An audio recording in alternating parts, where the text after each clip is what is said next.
Hello everybody and welcome to That's Football. It's our Premier League preview and it's definitely all about Mourinho versus Klopp and Spurs versus Liverpool this Premier League weekend. We'll be talking about all the games, but let's start off with this. I think Liverpool, Arsenal fans, if you're worried about your Invincibles Yorkie Rapper trophy being emulated by Liverpool, these next three Premier League fixtures are surely key in that. I still think the trip to Etihad will be the tough one, but they have got Spurs away, Manchester United at home and Wolves away. Will they lose any of those games? Personally, I think not. I think they're going to take 9 points from all three. Maybe they'll draw one of them, but I don't. I mean, look, Liverpool, 13 points clear at the top, 16 if they win their game in the hand. It's done. It's done. I've said it for a long time, but it is done. We need to deal with that. I think Liverpool know themselves that it's done. They just won't admit it. There is no collapse of this on record in the Premier League era. It just will not happen. It's too big a gap. But I don't expect Klopp to let it happen either. And I think when you look at Jose Mourinho and Spurs and the loss of Harry Kane, and he's coming out and saying that, you know, the January transfer market is hard to work in.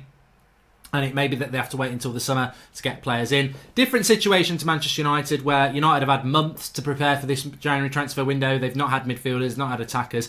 Obviously with Spurs, I think Mourinho wants to bring players in, but he has got a big squad. It's just that injury to Harry Kane in January that they probably weren't expecting that has left them very short up front. So whether they'll get players in or not, I don't know. But it's not going to help them tomorrow. They'll go with what they've got tomorrow.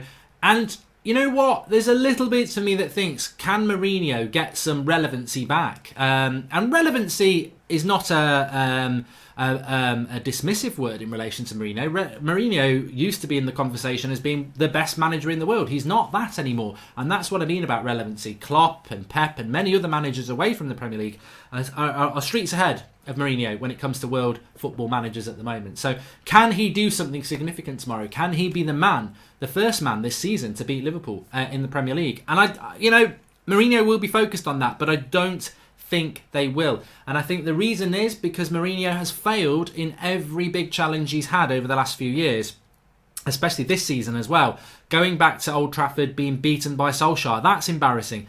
Being beaten by Lampard at Spurs, that is embarrassing. So he has got an opportunity against the best of the lots in Klopp this Saturday evening to get a result over Klopp, to get a result over Liverpool. It won't stop Liverpool winning the league, but it will give Mourinho a boost in relation to world football to say, look, I am the man who's done that. And I think he'll be very focused on it. I'm surprised, actually, that it's not getting the hype that it probably deserves, because knowing what Mourinho's like, and many of us do, because we've seen him around the Premier League for years, and some United fans have seen him at their club, as have Chelsea fans, this will be big to him, because the one thing that Mourinho gets levelled at him is Mourinho is, whatever the club is secondary to Mourinho. He looks out for himself. And this isn't a cup. This isn't a chance to win the league, but this is definitely a Mourinho Cup, where if he beats Klopp, he knows he can live out on that, dine out on that, and say, look, I'm still a top manager. So he'll be very, very focused on this. Of course, the ready-made excuses are there. No Harry Kane, we're building for the future. He said that in his press conference. But he will be focused on this. But do Spurs have enough to beat Liverpool is the question. I just don't think so. I think Liverpool are ridiculously strong at the back, which means they don't let many goals in. They've got a very efficient midfield and they've got attackers who are, without question, probably the best attack in world football. So Liverpool, for me, will win this game. How much they'll win it by is interesting. It could be like a 1-0 or a 2-1, but it wouldn't surprise me if it was a 3 or 4-1. I think Liverpool will be too strong for a Spurs side that, even with the removal of Pochettino and the implementation of Mourinho, are still struggling for an identity. They're still struggling to remove the errors. They're still struggling to find some fluidity, a best 11. So I think Liverpool, if they're not anything, is they are consistent, they are fluid, they know their jobs, and they're a machine. And I think a machine will destroy a side that at the moment looks very, very, very weak in Spurs. So I'm going to go for a Liverpool win 3-1. And I think Klopp will end Mourinho again. Because when you look at the league, if Spurs were to lose this weekend, I think United will probably win. Spurs could drop. They could drop. They're on 30 points in 6th place. but 10th place is only 3 points behind them.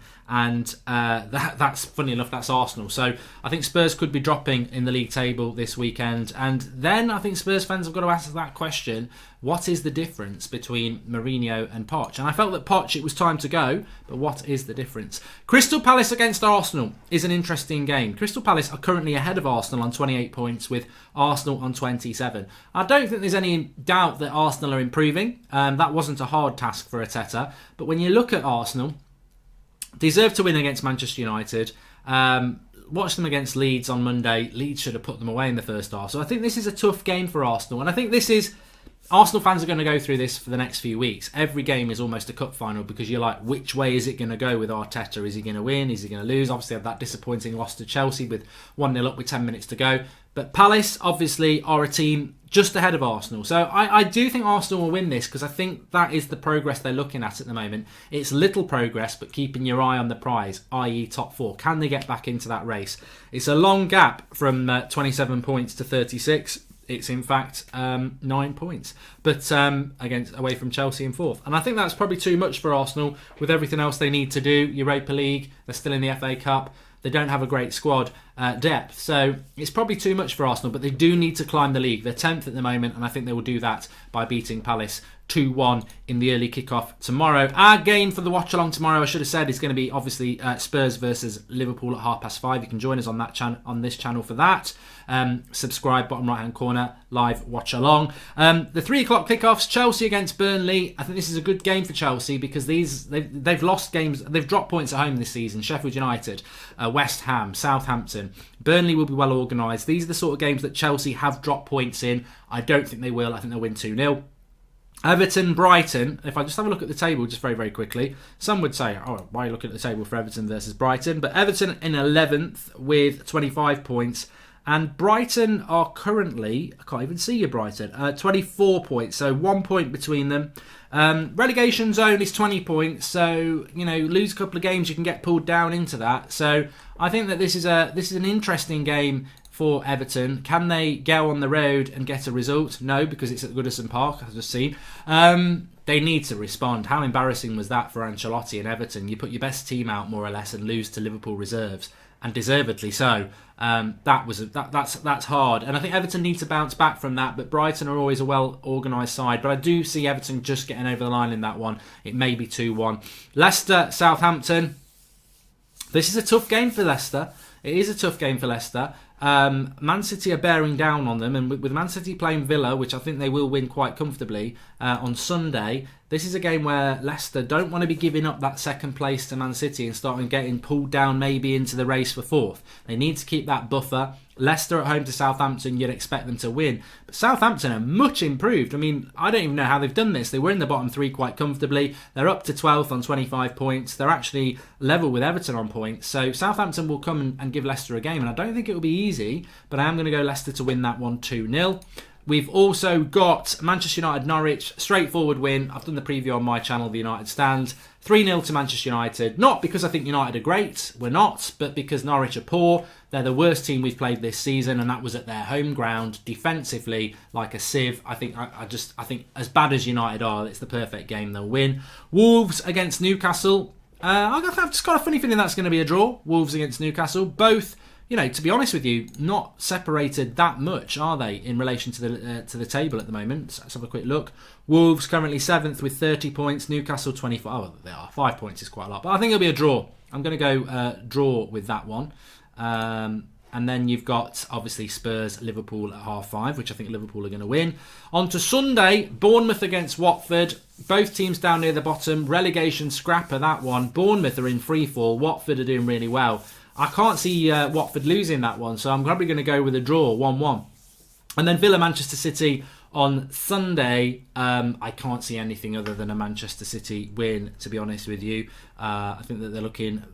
Man City look strong at the moment after their blip, and I just don't think Villa will have anything near what is required to get anything out of Manchester City. Having said that, these are the sort of games that Man City have dropped silly points in over the last over this season, so there is a chance for Villa, but I can't see it. I think I can see Man City winning that one 3-0.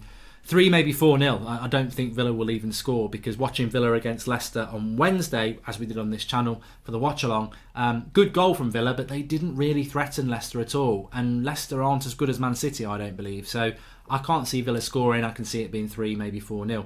That's my feeling on that. So get your comments in below on your thoughts. Is there any chance for Jose Mourinho to reinvent himself and beat Klopp, be the first manager to beat Klopp this season? Or is it going to be a straightforward 3 points for Liverpool yet again?